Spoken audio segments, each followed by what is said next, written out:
Hallo Leute, ich habe hier auf meinem Rose Bonero gleich nach dem Kauf die Schwalbe Novinic aufgezogen und ich würde ganz gerne jetzt den Vorderradreifen wechseln. Warum? Der Novinic ist an sich super, solange es trocken ist, aber jetzt bei starker Nässe, da kommt er gerade auf dem Vorderrad schnell an seine Grenzen. Und deswegen habe ich überlegt und habe mir dann eben die Schwalbe Magic Mary gekauft. ADX Soft Compound Mischung und der Superground Karkasse, also in der ganz leichten Karkasse. 5 minutes later. Die grobe Handkraft hat gereicht, der Reifen ist drauf. Also bevor ich Tubeless montiert habe, habe ich mich erstmal belesen im Internet, wie macht man das. Da gibt es unterschiedlichste Informationen aus verschiedenen Jahresständen, dass das unglaublich schwierig ist. Und ich habe jetzt hier eine DT Swiss M1900 Felge und einen Tubeless Easy Reifen von Schwalbe. Aber ich habe das jetzt auch schon mit einer selbst vorbereiteten Felge von Bulls probiert und mit unterschiedlichen Reifen. Und die Art, wie ich es jetzt zeige, ist die, mit der ich eigentlich immer ganz gut klargekommen bin. Wenn ihr andere Reifen habt, andere Felgen, könnt ihr natürlich eine andere Situation haben. Dann kann es natürlich schwieriger werden. Aber ich hoffe, dass das jetzt hier einigermaßen gut funktioniert. Dann nehme ich jetzt hier meine hochprofessionelle Seifenblasen Montageflüssigkeit.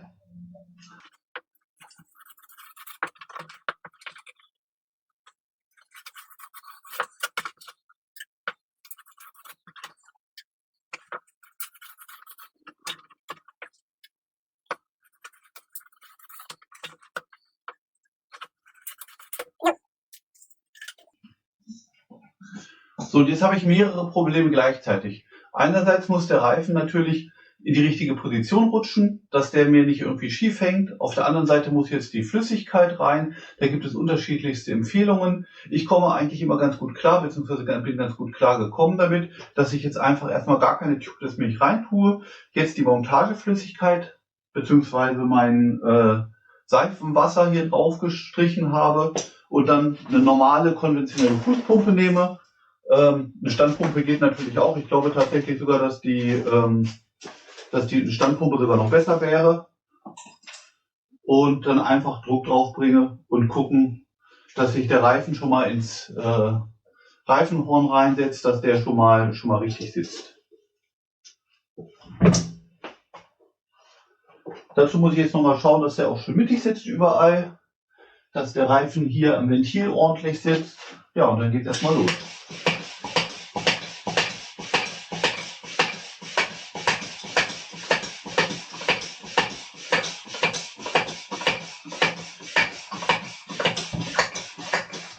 Und wie man sieht, der Reifen, der kommt schon, der fängt schon an, sich zu setzen. Ich gebe ihm jetzt ordentlich Druck drauf. Das heißt, ich werde jetzt hier mal so 4 Bar oder sowas drauf tun. Und man hört, der knackt. Der Reifen zieht sich jetzt in Position.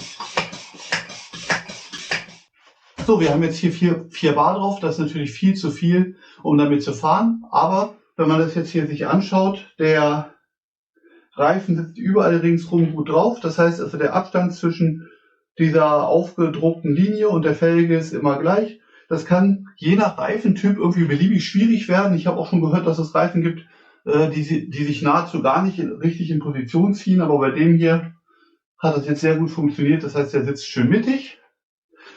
Und wie man jetzt hier auch merkt, obwohl noch keine Reifenmilch drin ist, ist der Reifen dicht. Das heißt, es kommt jetzt erstmal gar keine Luft wieder raus. Jetzt lasse ich die Luft wieder raus. Und dann muss ich vorsichtig mit dem Reifen umgehen, dass der nicht wieder jetzt hier aus dem Reifenhorn rausspringt.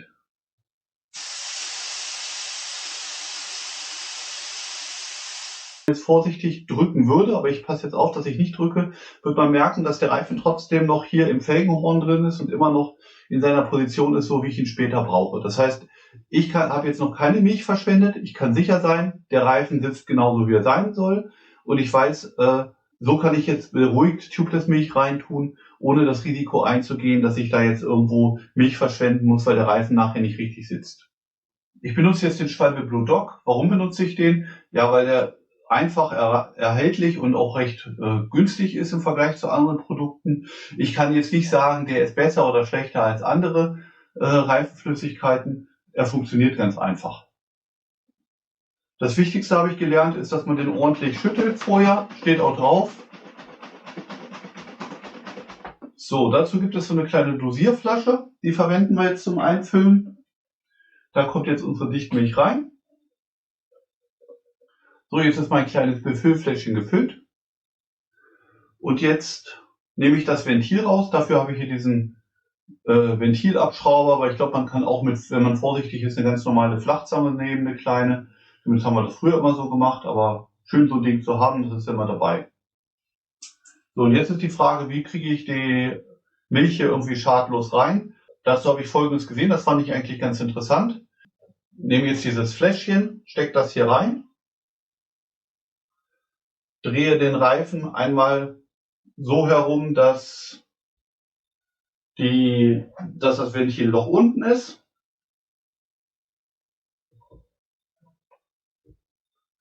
Und lasse jetzt die Dichtmilch reinlaufen.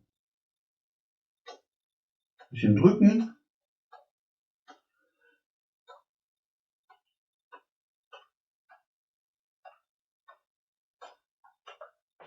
So, jetzt das Fläschchen leer. Jetzt kommt das Ventil wieder drauf. So, das Ventil ist jetzt wieder dran.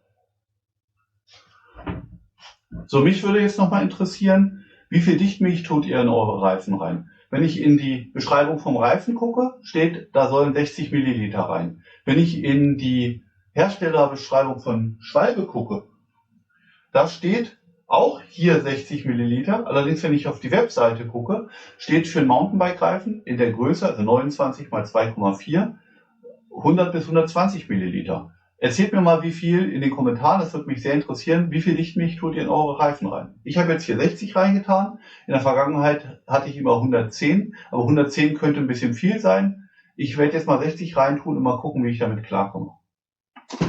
Jetzt haben wir es fast geschafft. Jetzt brauche ich nur den Reifen auf seinen Zieldruck aufpumpen. Ich werde jetzt 1,5 Bar drauf pumpen. Das scheint mir ein bisschen viel zu sein. Also ich hatte die letzten Male immer 1,5 Bar drauf. Das wirkte mir ein bisschen viel. Wahrscheinlich werde ich mal probieren, ob ich ein bisschen runtergehe auf 1,4 oder 1,3. Aber um den Vergleich zum Novinic zu haben, den ich auch mit 1,5 Bar gefahren habe, werde ich erstmal auf 1,5 Bar gehen.